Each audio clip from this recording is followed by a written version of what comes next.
कहते हैं घर की रौनक होती है बेटियां। जब तक शादी नहीं होती तब तक बेटी घर में ना दिखे तो घर घर ही नहीं लगता। लेकिन शादी के बाद भी जब बेटी घर आती है तो माँ बाप को ऐसा लगता है मानो कोई बाहर आई हो। दिल खुशी से झूमने लगता है। सारे लाड प्यार को खिलाने में, उसकी परवाह करने में जताते। बस प्यार ऐसे ही जताना आता है। अब माता पिता के प्यार को दुनिया का कोई इंसान माप या तोल तो नहीं सकता। रानी के माता पिता ने रानी और उसके भाई राज में किसी तरह का भेदभाव नहीं किया। उनकी परवरिश भी अच्छे से करी थी। रानी और राज की शादी भी हो गई। रानी की शादी उसी शहर में हुई जहां उसका पीहर था। अपने पीहर से बस 15 मिनट का रास्ता। राज की पत्नी चिड़चिड़े स्वभाव की थी, इसीलिए उसने शादी के दूसरे साल ही घर छोड़कर किराए पर ले लिया। बहस इतनी बढ़ गई थी कि राज की पत्नी कभी अपने सास ससुर से नहीं मिलती। राज भले ही कभी कभार अपने माँ बाप से मिल लेता। रानी के पिता की एक किराने की दुकान थी, वह भी बाजार में, और किराए की। जब तक बूढ़ी हड्डियों में ताकत थी तब तक दुकान संभाल भी पा रहे थे, पर सुना हो चुका घर अब काटने को दौड़ता था। रानी ने अपने माँ बाप को माफ़ी मांगने के लिए समझाया। उन्होंने अपनी बहू से माफ़ी भी मांगी, लेकिन वह किसी भी हाल में घर लौटने को तैयार नहीं हुई। बेटी भी अपने ससुराल लौट गई। बुढ़ापा आदमी को खाता नहीं है, लेकिन यदि इंसान अपने अंदर से दुखी हो तो यह बुढ़ापा दुखदाई हो जाता है। मन ही मन चिंता की हमारी औलाद है, पोती पोती है तो भी बे औलाद जैसे हो गए हैं। जब सब साथ हो तो थोड़ा दुख, थोड़ी खुशी, कभी डांटना, कभी हंसना, रोना, जीवन की सारी क्रियाएं होती रहती है। यदि किसी शरीर को चलाने के लिए बहुत आवश्यक है, लेकिन अब उनके पास एक ही क्रिया थी, सिर्फ दुख। रानी के पिता सुबह से शाम दुकान संभालते तो माँ घर की चार दीवारियों में सुस्ता जाती। जीवन में निरसता थी जो जल्दी ही उन्हें घोर बुढ़ापे की दहलीज पर ले जा रही थी। अब दुकान पर लंबे समय तक बैठना उनकी पीठ का दर्द बढ़ा रही थी। बेटी से भी पीड़ा कही, पर बेटी का जवाब कि बुढ़ापे में तो यह सब होता ही है। आमदनी भी कम होती जा रही थी, इतनी कम कि दुकान का किराया देना भी मुश्किल हो रहा था। इसीलिए दुकान बंद कर किसी से मान मनवार कर चौकीदार की नौकरी कर रहे थे, क्योंकि बेटे से भी अपना खर्च उठाने को कैसे कह सकते थे। उसका भी तो परिवार है। एक प्राइवेट फैक्ट्री में काम जो करता था, अपने शरीर और मन के घावों को मन में दबा नौकरी कर रहे थे। किसी बुढ़ापे में आराम करने, पोते पोते को कहानी सुनाने, परिवार की फिक्र लेने की इच्छा थी। वहाँ उन्हें अंदर ही अंदर अपनी नौकरी खोने का डर था। मन में भय कि यदि इन घुटनों ने भी साथ छोड़ दिया तो मैं और मेरी पत्नी क्या खाएंगे। और कुछ महीनों में ऐसा ही हुआ। रानी के पिता को चलने के लिए लकड़ी के सहारे की आवश्यकता थी। ऐसे में उन्हें उस नौकरी को भी छोड़ना पड़ा। उनकी तकलीफ को देख बेटे को भी दया आ गई। क्या कभी माँ बाप को बच्चों की तकलीफ पर दया आती है? नहीं, दया जैसा भाव आता ही नहीं है। दुआ जैसा भाव आता है भाई। वह अपने बच्चों की तकलीफ ही भगवान से मांग लेते हैं। राज अपने माँ बाप को हर महीने चोरी छुपे कुछ राशन दे देता, पर कभी माँ बाप को चोरी छुपे अपने बच्चों का पेट भरते सुना है? इस डर से कि कहीं बीवी को पता चल गया तो घर में कलेश हो जाएगा। राशन देते हुए राज भी कहने लगा, माँ इसी में महीना चला लेना। अपने बेटों को लाखों दुआएं देते हुए वह सिर्फ हाँ ही कहती है, लेकिन उस रसोई की पीड़ा वही समझती है। अब क्या कहती अपने बेटे से? अब तो गिनती की रोटियां बनने लगी थी। तेल मिर्च नमक अपनी उंगलियों से तोल कर डालती। महीने के अंत से पहले कुछ कमी रह जाए तो बिना आपस में शिकायत करे माँ बाप जो मिलता चुपचाप खा लेते। कैसी विडंबना थी कि एक पिता ने दो बच्चों को संभाला, पर दो बच्चे अपने माँ बाप को नहीं संभाल सकते। वह अशिक्षित थे लेकिन ज़्यादा समर्थ थे, और शिक्षित बच्चे शायद अपनी समझ से ज़्यादा असमर्थ है। पर इतना भयभीत बेटा और इतनी ही मजबूर बेटी, क्या यह भी समाज की एक सच्चाई है? वह मदद करना चाहता था, किंतु बीवी का भय। लेकिन बेटी, क्या बेटी का कोई फर्ज नहीं? हमेशा से बेटी को पराया धन माना गया है, पर अब तो माँ बाप भी समय के साथ बदले हैं, बल्कि अपना प्रेम और कर्तव्य समझ परवरिश करते हैं। अब तो संपत्ति में भी बराबर की हिस्सेदारी है, तो कर्तव्य निभाने में बराबरी क्यों नहीं?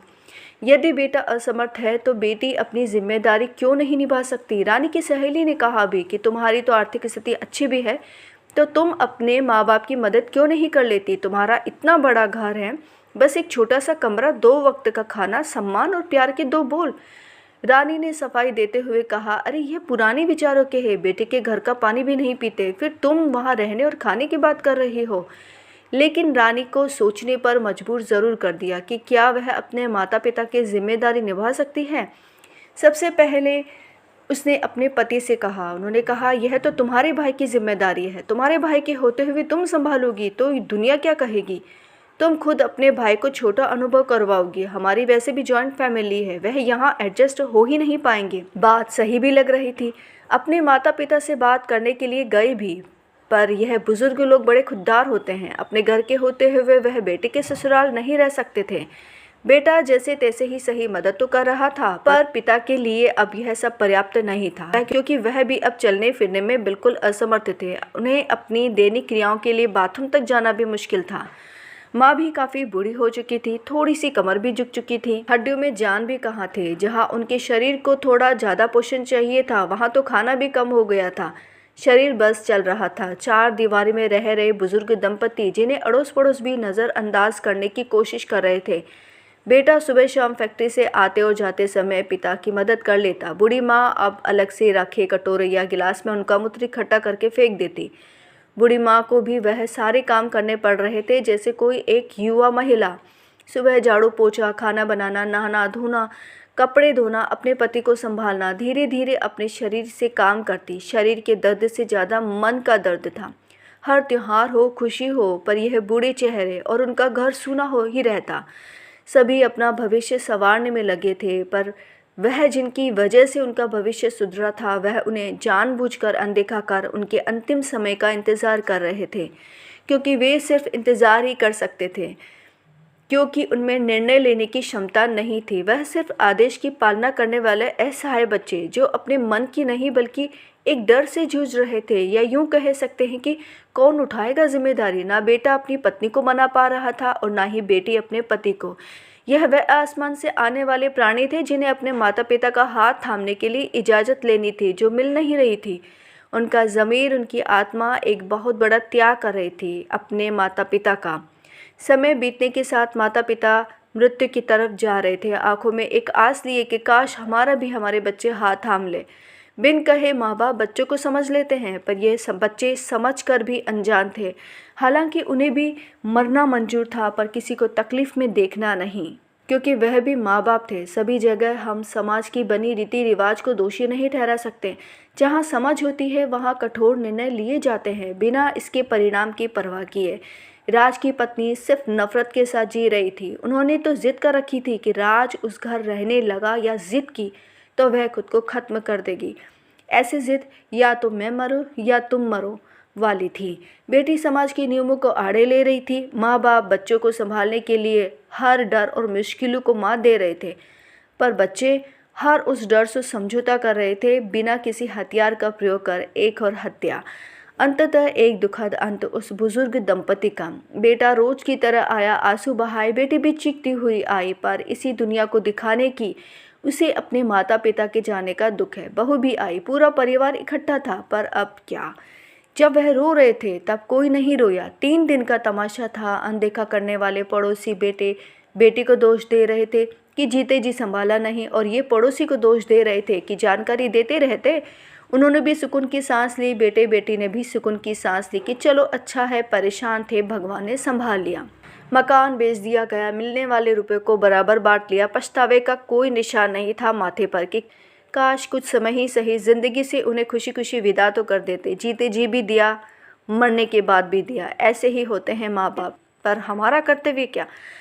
उन्हें बोलने की आदत होती है, किसी किसी की ज़्यादा। हाँ, कभी कभी उनकी वाणी में कठोरता और कड़वाहट हो सकती है, पर उनके बच्चों को चुप रहने की सहन शक्ति या अपनी बात को धैर्य के साथ समझाना, यह भी तो एक कला ही है।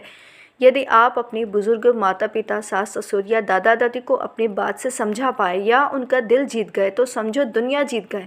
कठोर बात सुनने की सहन शक्ति लोगों में खत्म होती जा रही है। 3 बातें हमेशा याद रखें। बुजुर्ग का सम्मान कीजिए हमेशा झुककर, उन्हें अपनी बात समझाइए एक बच्चा समझकर, और उनके साथ रहिए हमेशा एक दोस्त बनकर। समय बदला है, जहाँ बेटियों को बेटे के बराबर हर क्षेत्र में रखा है, तो बेटियां भी अपने माता पिता की सेवा करने की हकदार तो है ही।